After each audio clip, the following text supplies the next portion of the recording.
नमस्कार दोस्तों, मैं राजेंद्र कुमार टेक्निकल नॉलेज में आपका स्वागत करता हूं। आज हम ड्राफ्टमैन का क्वेश्चन पेपर डिस्कस करेंगे तथा उसको डिटेल में समझेंगे। तो अगर आप चैनल पर नए हैं तो चैनल को सब्सक्राइब कर बेल आइकन घंटी जरूर दबा दें ताकि आपको आने वाले इंपॉर्टेंट वीडियो की जानकारी मिल सके। तो चलिए शुरू करते हैं आज की इंपॉर्टेंट वीडियो। आज की वीडियो बहुत इंपॉर्टेंट होने वाली है, तो वीडियो को पूरा देखें। पिछली वीडियो में हमने इस क्वेश्चन पेपर के 140 क्वेश्चन डिस्कस कर लिए हैं। अगर आपने वो वीडियो नहीं देखी है तो वीडियो के नीचे लिंक मिल जाएगा, आप वहाँ जाके वो वीडियो देख सकते हैं। तो हम आज जो है वो 141 क्वेश्चन से डिस्कस करेंगे।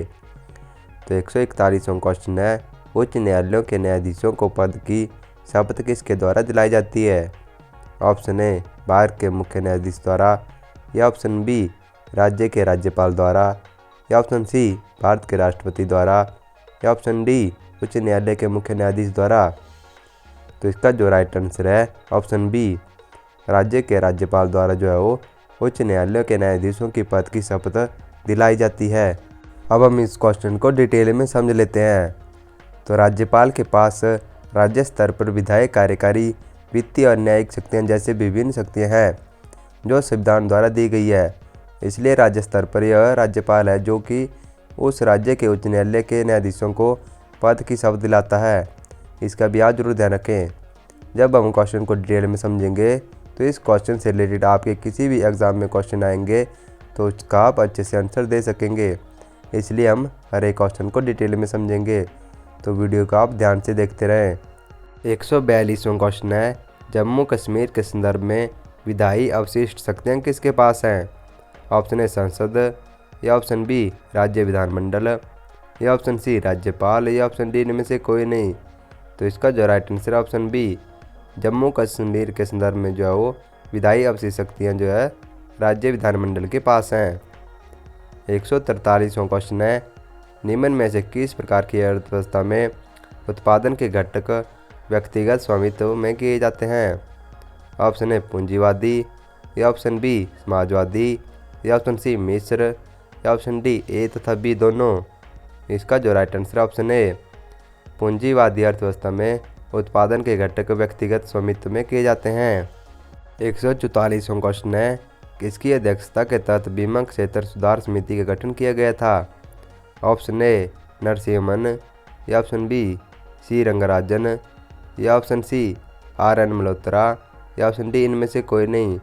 तो इसका जो right answer option C, RN Malhotra द्वारा जो है वो 1993 में बीमा क्षेत्र सुधार समिति का गठन किया गया था। 145वां क्वेश्चन है, छोटी अवधि में जब तक वह डैश प्राप्त न कर लें तब तक उत्पादन चालू रहता है। ऑप्शन ए चलित लागत, या ऑप्शन बी स्थिर लागत, या ऑप्शन सी औसत लागत, या ऑप्शन डी सीमांत लागत। तो इसका जो राइट आंसर है ऑप्शन ए चलित लागत, जिसे कि वेरिएबल कॉस्ट तथा परिवर्तनीय लागत भी कहते हैं। अब हम इसको जो है डिटेल में जान लेते हैं कि चलित लागत या फिर उसे कि परिवर्तनीय लागत कहते हैं वो क्या होती है, इसके बारे में जान लेते हैं। तो परिवर्तनीय लागत वे लागतें हैं जो किसी व्यवसाय में परिवर्तन पैदा करने वाली इच्छा या सेवा की मात्रा के रूप में बदली है। परिवर्तनीय लागत, जिसे कि वेरिएबल कॉस्ट या फिर चलित लागत भी कहते हैं, उत्पादित सभी इकाइयों पर सीमांत लागत का योग है। उन्हें सामान्य लागत भी माना जा सकता है, इसका भी आप जरूर ध्यान रखें। 146वां क्वेश्चन है, भारत में किस क्षेत्र में सार्वजनिक क्षेत्र अधिक प्रभावशाली है? ऑप्शन ए संगठित अवधि वित्त ऋण संस्थान, या ऑप्शन बी परिवहन, या ऑप्शन सी वाणिज्यिक बैंकिंग, या ऑप्शन डी इस्पात उत्पादन। तो इसका जो राइट आंसर है ऑप्शन सी वाणिज्यिक बैंकिंग, जिसे कि कमर्शियल बैंकिंग भी कहते हैं, जो है वो भारत में सार्वजनिक क्षेत्र में अधिक प्रभावशाली है। अब हम वाणिज्यिक बैंकिंग, जिसे कि कमर्शियल बैंकिंग कहते हैं, उसके बारे में जान लेते हैं।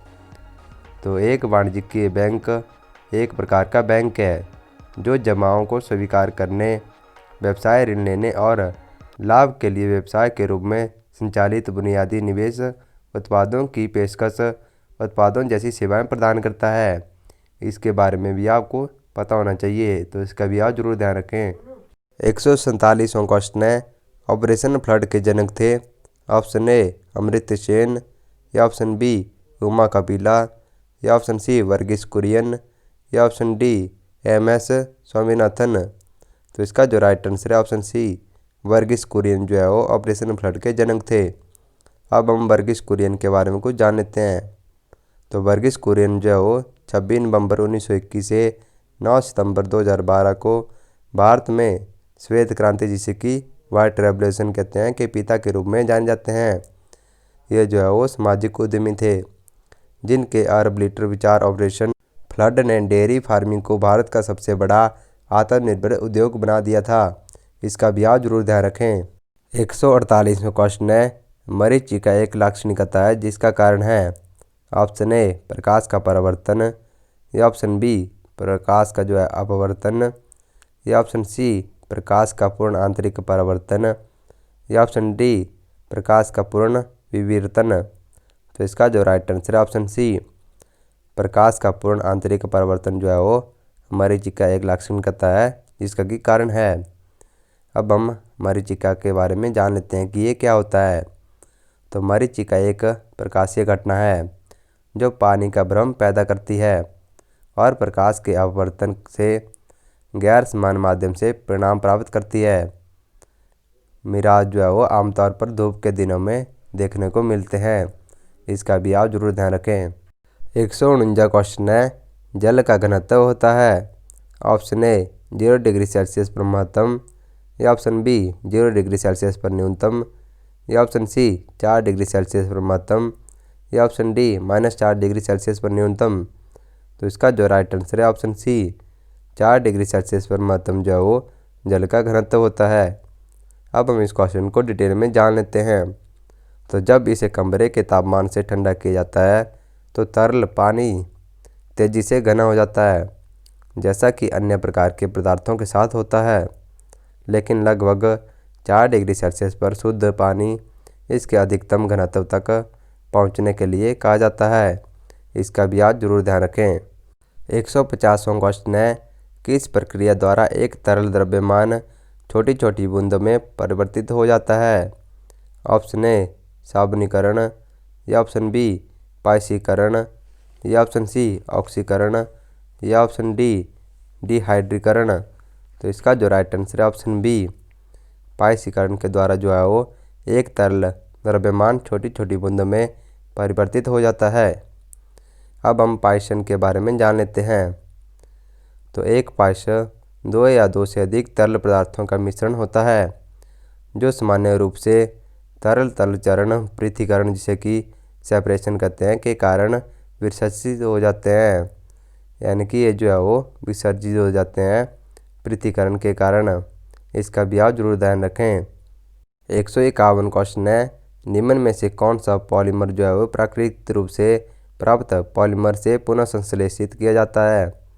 ऑप्शन ए केवलार, या ऑप्शन बी टेफ्लॉन, या ऑप्शन सी रेयान, या ऑप्शन डी सेलुलोज। तो इसका जो राइट आंसर है ऑप्शन सी, रेयान पॉलीमर प्राकृतिक रूप से जो है वो प्राप्त पॉलीमर से पुनः संश्लेषित किया जाता है।